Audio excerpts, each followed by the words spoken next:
So picture this. You've actually done it. You've won. You've conquered literally everything in your path and reached the absolute undeniable peak of existence. But what on earth happens next? Well, welcome to this explainer. Today, we're diving into a pretty grim cosmic fable that wrestles with exactly that question. We're going to break down an epic, almost mythic clash between two opposing archetypes. On one side, we have the sovereign. On the other, the soothsayer. And we're going to see what happens when absolute mastery crashes head-on into absolute nothingness. Right off the bat, let's meet our antagonist, the soothsayer. This guy is basically the spectral embodiment of heavy, paralyzing nihilism. His core philosophy, it's a direct threat to any kind of ambition. He says, everything is meaningless. Knowledge is suffocating. And look, he's not just some sad, gloomy figure. His whole worldview is this massive spiritual vacuum. His entire goal is to drag even the brightest, most dynamic minds down into total despair, just by preaching the absolute futility of all human effort. Act 1. The suffocating great noon. Let's set the metaphysical stage for this incredible confrontation. Okay, so we start at what's called the great noon. Imagine this blinding, completely shadowless throne room. The sovereign has achieved absolute victory. If we put this in Fichtean terms, all external opposition, what philosophers call the absolute not I, has been completely conquered and absorbed right into the self. There are literally no more enemies, no more mountains left to climb. It's the state of total mastery and total illumination. But here's the catch. Having absolutely nothing left to fight, that might actually be the most dangerous position you could possibly find yourself in. Which brings us to Act 2, the soothsayer's gilded cage. Let's bring our antagonist right into this perfectly illuminated, shadowless room. So, the soothsayer strolls into this space of total victory, and he brings that suffocating spiritual vacuum right in with him. And his strategy is brilliant. He weaponizes the sovereign's own success. He basically preaches that because you've conquered everything, all that past effort and any future effort is just futile. He looks at this highest peak, the zenith, and frames it not as a triumph, but as a total dead end. He's actively trying to convince the sovereign that without any resistance left, this ultimate victory is really just a gilded cage of static perfection. It's a deeply toxic but undeniably seductive push toward paralysis. And this is where these two worldviews just violently collide. The soothsayer looks at absolute mastery and sees a gilded cage of stagnation, right? A dead end. But the sovereign doesn't see a cage at all. They see a massive metaphysical crisis. To the sovereign, this sudden lack of resistance is an existential emergency that demands unconditioned freedom. It's what we could call the dilemma of perfection, two entirely different ways of interpreting the exact same reality. Act 3, the seduction of pity. So how exactly does the soothsayer actually try to spring this trap? Well, he doesn't just rely on philosophical arguments. He uses a really insidious tactical weapon, pity. First, he just waits. He waits for a higher man to be in distress. Next, a cry for help is projected out into the distance. And then, the trap snaps shut. He actually weaponizes the sovereign's own concern and empathy for others. By zooming in on the suffering out there, he seduces the sovereign into this heavy melancholia. It's an incredibly calculated move, designed to drag a vibrant, dynamic consciousness straight down into the mud of heavy nihilism. And that brings us to a huge cliffhanger.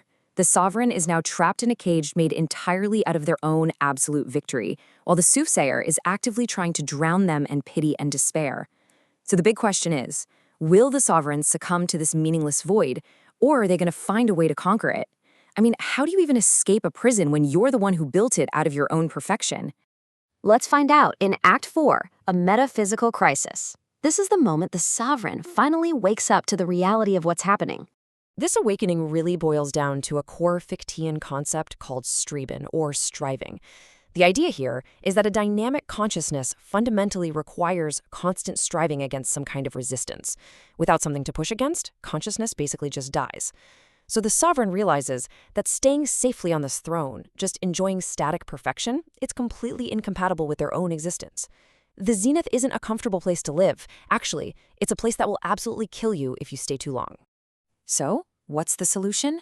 Honestly, it's pretty radical. The sovereign chooses willful self-destruction over stagnation. To break out of the soothsayer's trap, they can't just politely step down from the throne, they have to completely shatter it. In philosophical terms, this move is called Untergang, or going under, and it carries this terrifying thrill with it. The sovereign deliberately destroys their own perfection, their own highest achievements, because they deeply understand that dynamic life only exists in the struggle, not in the victory itself. Act 5. Plunging into the abyss. The zenith is shattered, and the descent begins. The sovereign completely abandons the peak and willingly plunges straight into the swirling chaos of the unknown. But, this abyss isn't just some empty, meaningless hole. It's a radical, terrifying new not-I. Remember earlier when we said the sovereign had already absorbed all opposition?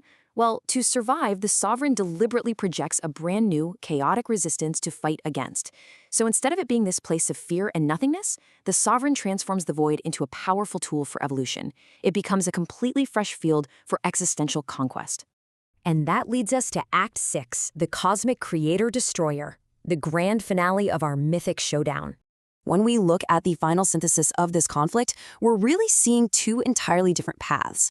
Back at the Great Noon, the soothsayer despairs, while the sovereign actually recognizes the crisis for what it is. Up at the zenith, the soothsayer surrenders to the cage, but the sovereign, they shatter the peak through self-destruction.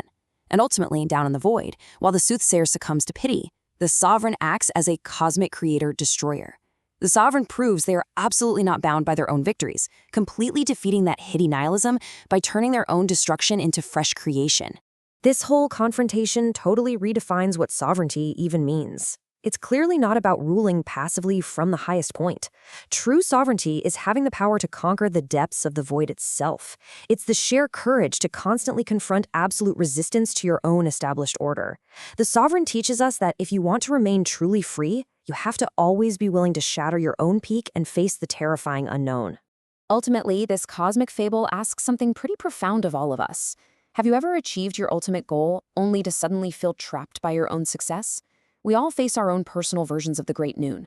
When you reach your zenith, are you going to listen to the soothsayer and just settle into the stagnation of that gilded cage? Or will you have the courage of the sovereign to shatter your own perfection and plunge right into the unknown so you can keep striving? It's definitely something to think about the next time you feel like you have absolutely nothing left to conquer.